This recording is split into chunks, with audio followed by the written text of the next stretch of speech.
দুনিয়া টাকার গোলাম নাটকের পর্ব 3-এ কি হতে যাচ্ছে আমরা লক্ষ্য করেছি যে প্রথম পর্বে যে সে একটি বাড়ির গোলাম, তারপর তাকে দেখে পুলিশ এমনকি বড় বড় মাস্তানরা সহকারে তাকে ভয় পেয়ে যায়। সে পুলিশের হাতটা পর্যন্ত থাবা দিয়ে ধরে, তার জন্য হেলিকপ্টার আসে। কে সে সেটা জানতে জানতেই শেষ হয়ে যায় প্রথম পর্ব।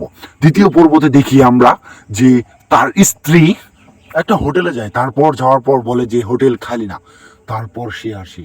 আসলে এই পর্বে কি হতে যাচ্ছে না যাচ্ছে সম্পূর্ণ ভিডিওটা দেখতে থাকুন। আর যারা আমার চ্যানেল নতুন আছেন তারা অবশ্যই চ্যানেলটা আগে সাবস্ক্রাইব করবেন, তারপর ভিডিওটা সম্পূর্ণ দেখবেন, না হয় জানতে পারবেন না যে আগামী পর্বে কি হতে যাচ্ছে। আর প্রতিটা পর্বের আপডেট পাবেন এখানে। তাই সবাইকে বলবো আগে চ্যানেলটা সাবস্ক্রাইব করে পাশে থাকুন, তারপর ধীরে ধীরে ভিডিওটা দেখতে থাকুন। আর ভিডিওটা কেউ স্কিপ করবেন না, এখনই ভিডিওটা দেখা শুরু করুন। Let's go part 3।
সালামু আলাইকুম ভুটার ভাই বোনেরা, আজকে লাখো জনতার সমাবেশ।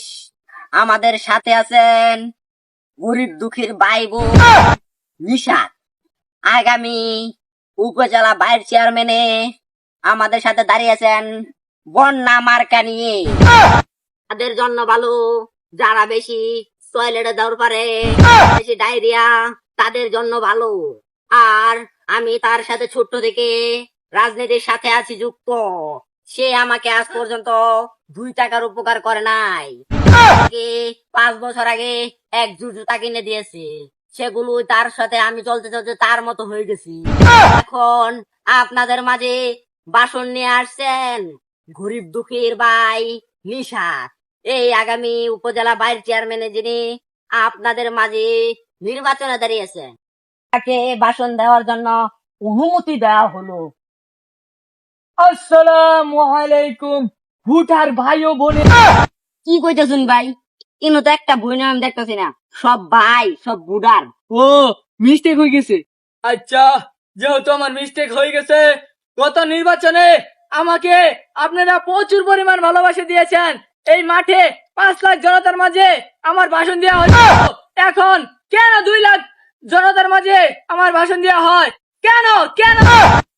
কি কইমিয়া, গত নির্বাচন আইনে জনগণ আনছুন, সবাই পুলাহান্ডে কইছি যে বিরিয়ানি খাওয়াবো। এবার তোর কবাই না পুলাহান্ডে বিরিয়ানি খাওয়াবো। আইনা তো আমার কয়েকটা দিছুন পুলাহান্ডে সিঙ্গারা খাওয়াবার নি। বিরিয়ানি খাবো। আমি একবার সামনে ভাষণটা দিই।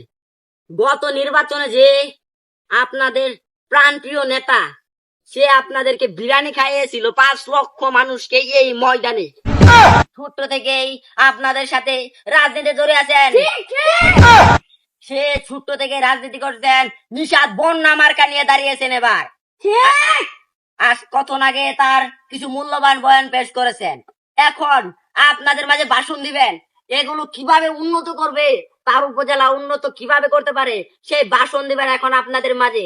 তারপরে আমরা আপনাদের মাঝে লাখো জনতা থেকে বিদায় নিব, আর আপনাদের শেষে বিরিয়ানির জায়গা সিঙ্গারা দেওয়া হবে। ভাষণ দিবেন, আপনাদের প্রাণপ্রিয় নেতা নিশাদ। আমি যা উন্নত করব তার থেকে বেশি বেশি ক্ষতি করব। কি কইছিস মিয়া? 2 লাখ জনতা এনো উন্নয়নের ভোট একটাও দিত না, আশেপাশের এলাকাতে দিব তাও না, এনো তো হাজার হাজার মাইক লাগায়। আমি তো এলাকার উন্নয়ন করবো নিজেই তো বুঝেছি। হইছে, থাক আল্লাহ, বর্তমানে ভাষণ দিন।